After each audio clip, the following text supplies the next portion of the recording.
2025 started with a bang, with the most exciting news coming out of the western sector. To begin with, 4 newcomers showed up early January in the heart of Plainscamp territory. The Monwana males came all the way down from Thorny Bush, and there are apparently 6 of them, but only 4 made the journey south.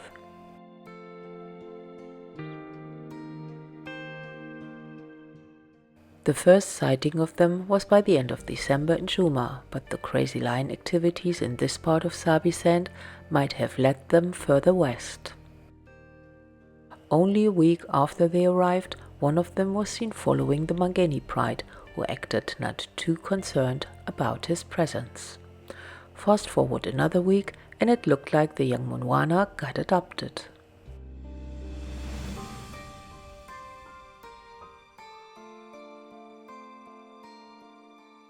All the while, his 3 brothers had a run-in with the dominant Plainscamp males.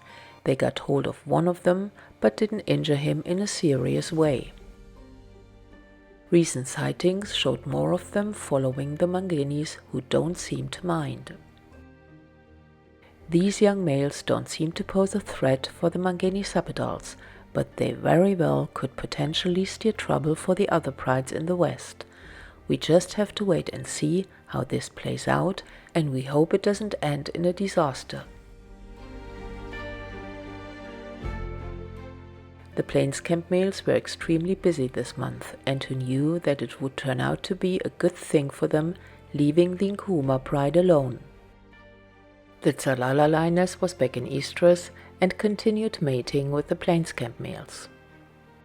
Although we have only footage of the bigger Plainscamp male keeping her company, we can assume that she made sure to mate with both brothers, and if all goes well, we may expect a new litter of Tsalala cubs in April.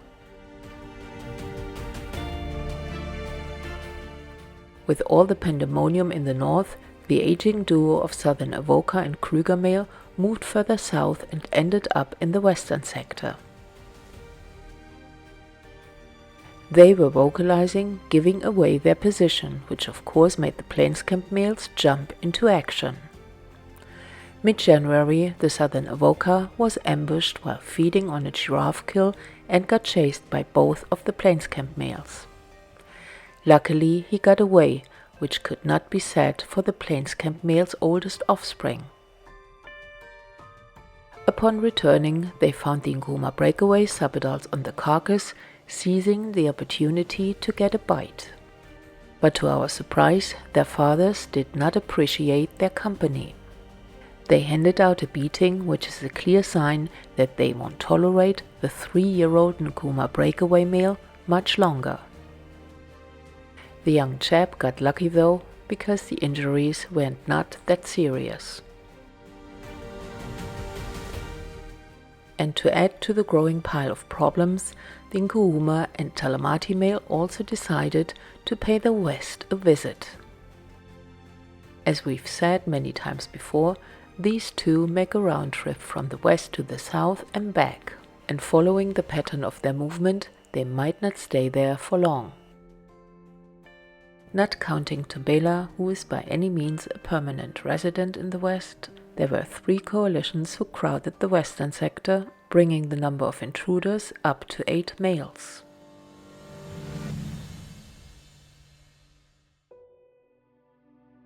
Towards the end of January, both Plainscamp males were seen in company of the Othawa lionesses, which had been described as by rangers, as one being an estrus and the other having suckle marks.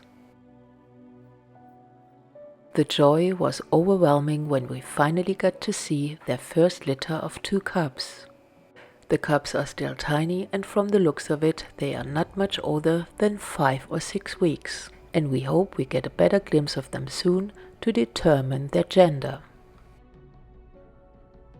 For now, we congratulate the proud mother and hope for a strong support of the Plainscamp males. And if all goes well, the clipped ear lioness will follow soon.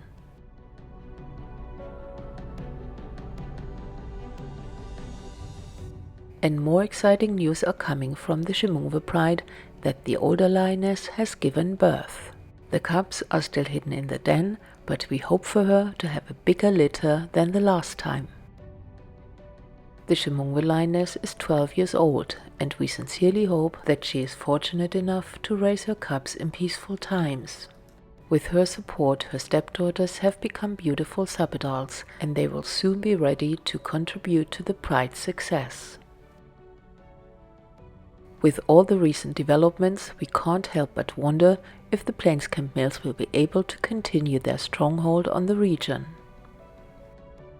They are in the midst of their prime, and since confidence is an undeniable advantage, they should be able to keep all the intruders at bay. However, history has taught us that things may change in an instant. One incident early January kept us scratching our head when the Tumblela male got rewarded with a buffalo kill that the Plainscamp males and the Ximunghwe lioness brought down. There was no reasonable explanation how that came to pass, but good for Tumblela, who could use a little luck in his life even when it comes from his former enemies. In the north, things seemed to go back to normal when the Kambula males returned late December. They linked up with the Nkuhumas and were seen over the course of the month more often than they used to as a unit of 4. At this point, it's rather difficult to guess what their next step is gonna be. But the absence of the Mantamali males in January surely was a plus in whatever they were doing. And it's good for a change to see them bonding as brothers.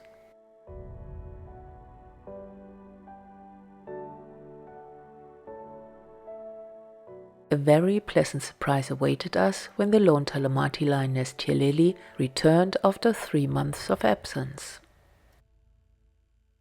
The question whether she might have given birth was answered quickly when she started mating with the Kambulas. It's a joy to have her back, but as we know, she may disappear tomorrow, only to return as she pleases. So every moment with her is cherished. The Blackdam male also kept a low profile in January. However, he was seen a couple of times in company of the Nkuhumas, and it's worth mentioning that he sported a new injury, but otherwise seemed fine.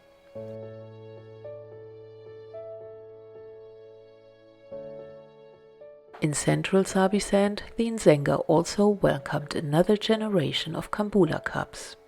The lionesses K5 and K7 spent most of January on their own, with K5 looking heavily pregnant and K7 not too far behind. Just before K5 gave birth, they were seen in company of the Nzenga, who was probably one of the first to meet the new additions. The sub-adults, on the other hand, are still under the care of the other 3 lionesses. Even though most of them are 2 years old, they still have a long way to go.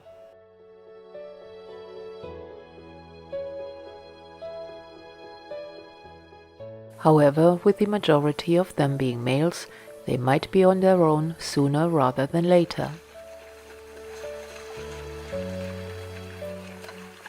Last month, we shared the sad news that one of the young male cubs got killed and another got severely injured. This month, we are happy to share that he is walking much better and we wish him a full recovery. Meanwhile, the alleged culprit, the Styx male, and his companion Kambula lioness K12 have moved down to Sabi since the incident in December has happened. They even were seen in Kruger late January, and it remains to be seen where they end up next. There's not much to report on the Ntsevu Pride, aside from all Pride members doing well.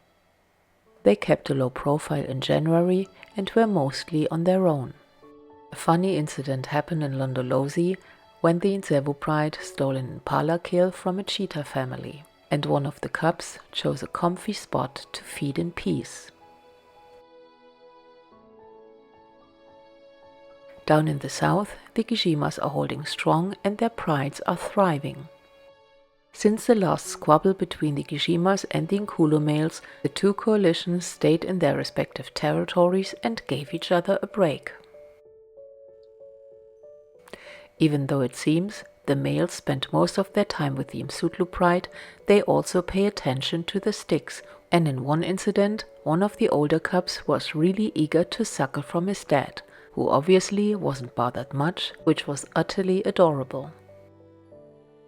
Anyways, it's great to see how much they care and how invested they are to protect their young. The Nkhulu males continued mating with the Sand River lionesses, and to be honest, we have no idea if the cubs they have sired are still alive, let alone how many there are. This of course is partly due to the fact that they spend a considerable amount of time in Kruger, and regular updates of this area are hard to come by. All 5 males were recently seen on a buffalo kill, and the condition of the 3 less healthier males is again a bit concerning. Furthermore, the sniptail male, who got injured early December by the Gijimas, is not back to 100% yet, so we wish him a speedy recovery. Mohawk's sons, on the other hand, who are also dominant in Kruger, were seen quite often in company of what we assume to be also Mantamali lionesses.